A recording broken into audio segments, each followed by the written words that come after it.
साथियों नमस्कार। एक बार फिर से आपका स्वागत है आप ही की यूट्यूब चैनल रूल्स की पाठशाला में। आज का हमारा टॉपिक है स्पेशल कैजुअल लीव का।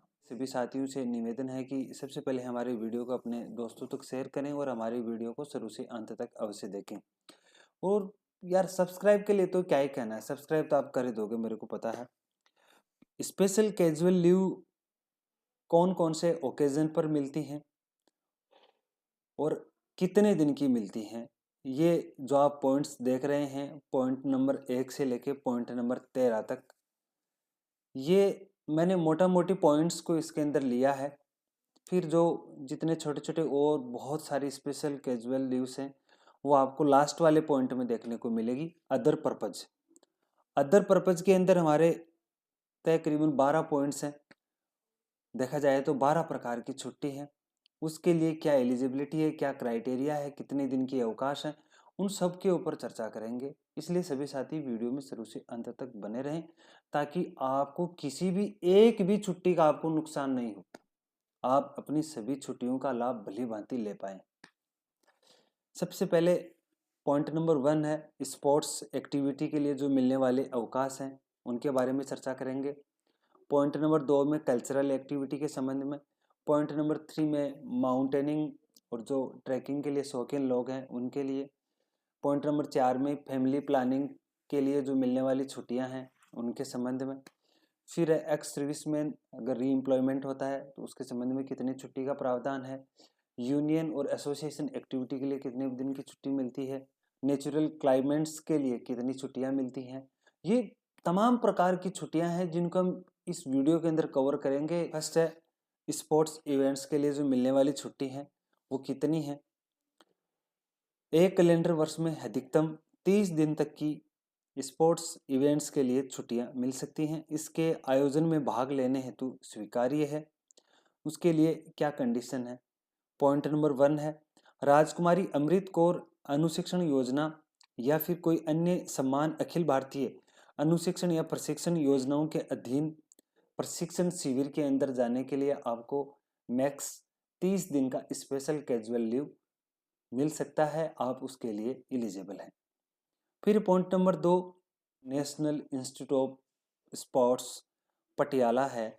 अगर उसके अंदर आप ट्रेनिंग प्रशिक्षण के लिए जो ट्रेनिंग शिविर्स हैं, ट्रेनिंग कैंप्स हैं, उसके अंदर अगर आप भाग लेना चाहते हैं तो आपको 30 दिन का अवकाश प्रदान किया जाता है।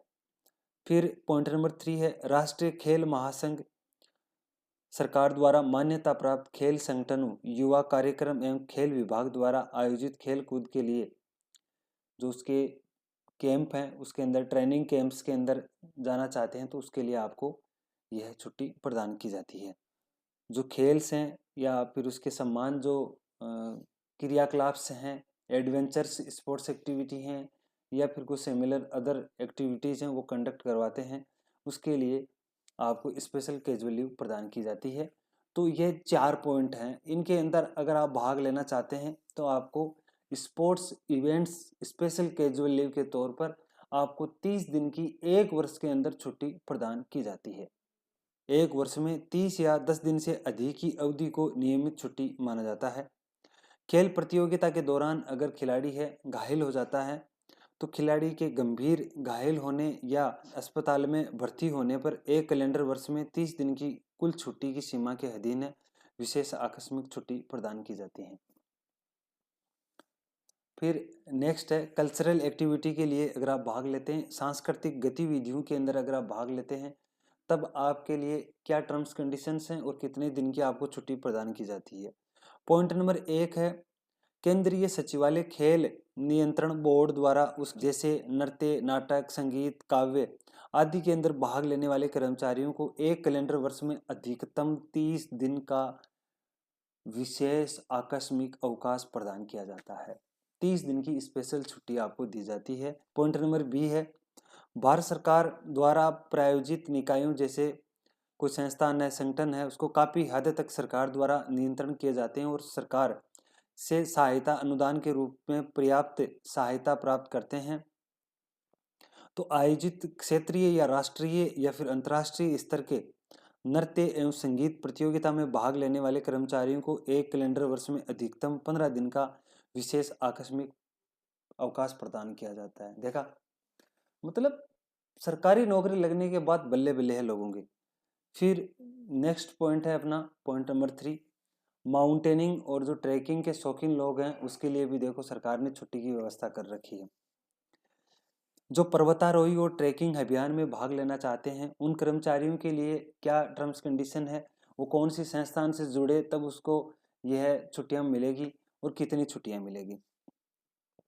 इंडियन माउंटेनिंग एंड फाउंडेशन द्वारा जो यूथ हॉस्टलर्स ऑफ इंडिया द्वारा आयोजित पर्वतारोही और ट्रैकिंग अभियान चलते हैं, जो माउंटेनिंग और ट्रैकिंग जो अभियान चलते हैं उसमें भाग लेने के लिए एक कैलेंडर वर्ष में 30 दिन और खेल प्रतियोगिताओं में भाग लेने के लिए 30 दिन की कुल सीमा के अधीन विशेष आकस्मिक छुट्टी प्रदान की जाती है। सरकारी नौकरी के बाद मैं बता रहा हूँ छुट्टियों की भरमार है, छुट्टियां ही छुट्टियां हैं। आपने जो पहले हमारी इस लीव सीरीज के अंदर जितनी छुट्टियां देखी हैं उन छुट्टियों के बारे में तो सभी हमारे साथी कर्मचारी जानते ही हैं, लेकिन जो अभी का जो पिटारा खुल रहा है छुट्टियों का वो बहुत लंबा पिटारा रहने वाला है। फिर नेक्स्ट है फॉर फैमिली प्लानिंग। परिवार नियोजन हेतु जो छुट्टियां मिलती है वो कितनी है, मेल एम्प्लॉय को कितनी है और फीमेल एम्प्लॉय को कितनी है। मेल कर्मचारी अगर शल्य चिकित्सा द्वारा नसबंदी करवाता है तो उसको 5 दिन का अवकाश मिलता है। यदि वह प्रथम जो शल्य चिकित्सा के द्वारा शल्य क्रिया के द्वारा नसबंदी कराया है अगर वह असफल हो जाता है तो उसकी दशा में दूसरी बार अगर नसबंदी करवाता है तो चिकित्सा प्रमाण पत्र के प्रस्तुतिकरण पर 5 अतिरिक्त दिन का 5+5 कॉमनली देखा जाए तो 5 दिन ही है, 5+5 5 मतलब अगर फेलियर होता है तब, नहीं तो नहीं है। नेक्स्ट है फीमेल कर्मचारी के लिए अगर परिवार नियोजन हेतु जो छुट्टियां हैं वो कितनी मिलती हैं। महिला कर्मचारी को अधिकतम 10 दिन की नसबंदी या लेप्रोस्कोपी से अगर शल्य क्रिया के द्वारा नसबंदी कराती है तो उसको 10 दिन का अवकाश स्वीकार्य है। अगर फर्स्ट टाइम में जो नसबंदी शल्य क्रिया करवाई है अगर वह असफल हो जाती है तो उस दशा में दूसरी बार भी उसको छुट्टी प्रदान की जाती है। चिकित्सीय गर्भपात एमटीपी के पश्चात अगर कोई शल्य क्रिया है तो अधिकतम 10 दिन का कार्य अवकाश दिया जाता है। शल्य क्रिया के बाद में उत्पन्न किसी समस्या के कारण संबंधित कर्मचारी अस्पताल में भर्ती होता है और अस्पताल में भर्ती की अवधि हेतु विशेष आकस्मिक छुट्टी को बढ़ाया जाना या फिर अतिरिक्त विशेष आकस्मिक अवकाश स्वीकार्य है। अस्थायी दर्जा प्राप्त अगर कोई अस्थायी कर्मचारी है तो उसको नसबंदी शल्य क्रिया हेतु अस्थायी दर्जा प्राप्त मजदूर या कर्मचारी को विशेष आकस्मिक छुट्टी स्वीकार्य नहीं होगी, क्योंकि यह लाभ केवल और केवल रेगुलर कर्मचारियों के लिए है। नेक्स्ट पॉइंट, अगर एक्स सर्विसमैन है रीएम्प्लॉयमेंट की कंडीशन के अंदर उसको कितने दिन की छुट्टी मिलती है। डिपार्टमेंट के द्वारा रीएम्प्लॉयमेंट हेतु भूतपूर्व सैनिक को 15 दिन तक की विशेष आकस्मिक छुट्टी प्रदान की जाती है। कौन से अवसर पर, उसके लिए अलग से लिस्ट है। पॉइंट नंबर 1 है अगर अपंगता पेंशन के निर्धारण हेतु मेडिकल रिजर्व बोर्ड के समक्ष उपस्थित होने पर उसको 15 दिन की विशेष आकस्मिक अवकाश प्रदान की जाएगी भूतपूर्व सैनिक को। सेकंड है कृत्रिम अंगों के प्रतिस्थापन या शल्य क्रिया के दौरान प्राप्त हुई चोटों के उपचार हेतु कृत्रिम अंग केंद्रों पर उपस्थित होने के लिए 15 दिन का विशेष अवकाश प्रदान किया जाता है। जो डिसेबिलिटी पेंशनर्स हैं उसके लिए 15 दिन का स्पेशल कैजुअल लीव का प्रावधान है। फिर जो बाकी के पॉइंट्स हैं हमारे संगठन के रिलेटेड कितने दिन की छुट्टी मिलेगी, डाक या तार विभाग के जो संगठन हैं उनके लिए कितने दिन की छुट्टी मिलेगी, प्राकृतिक आपदा के अंदर कितने दिन की छुट्टी मिलेगी, सरकारी संस्थाओं से जुड़ी जो मीटिंग्स हैं उनमें प्रेजेंस के लिए कितने दिन की छुट्टियां मिलेगी, केंद्रीय सचिवालय जो हिंदी परिषद में संबंधित जो गतिविधियों में जो कर्मचारी भाग लेते हैं उनको कितनी छुट्टियां मिलेगी, चुनावों के दौरान कितनी छुट्टी मिलेगी, केंद्र सरकार की विकलांग कर्मचारी हैं उनके लिए स्पेशल कैजुअल लीव का क्या प्रावधान है, और अदर जितने भी ऑप्शंस हैं जैसे कि अगर कोई सेंट जॉन्स एम्बुलेंस का सदस्य है अगर उसका प्रशिक्षण प्राप्त करना चाहता है तब उसको कितने दिन की स्पेशल कैजुअल लीव मिलेगी। फिर जैसे ब्लड डोनेशन करता है तो साल के अंदर कितना स्पेशल कैजुअल लीव वो ले सकता है। अगर कोई कर्मचारी ऑर्गन डोनेशन करता है तब उसको कितने दिन की छुट्टी का प्रावधान है। ये सारे टॉपिक्स हम पार्ट 2 के अंदर कवर करेंगे, इसलिए सभी साथियों से निवेदन है कि हमारे पार्ट 2 को अवश्य देखें, और जो साथी हमारे पार्ट 1 को देखे हैं वो स्पेशली पार्ट 2 को जरूर देखें, ताकि आपके जितने छुट्टियों के डाउट्स हैं स्पेशल कैजुअल लीव्स के सारे इसके अंदर क्लियर होने वाले हैं। मैं बता रहा हूँ, जितने अभी तक अपन ने 5 टॉपिक क्लियर किए हैं, जितनी बारिश अभी हुई नहीं उससे ज़्यादा बारिश अगले टॉपिक के अंदर है, इसलिए पार्ट सेकंड को देखना ना भूलें। इसी के साथ अलविदा। जय हिंद, जय भारत, जय जवान, जय किसान।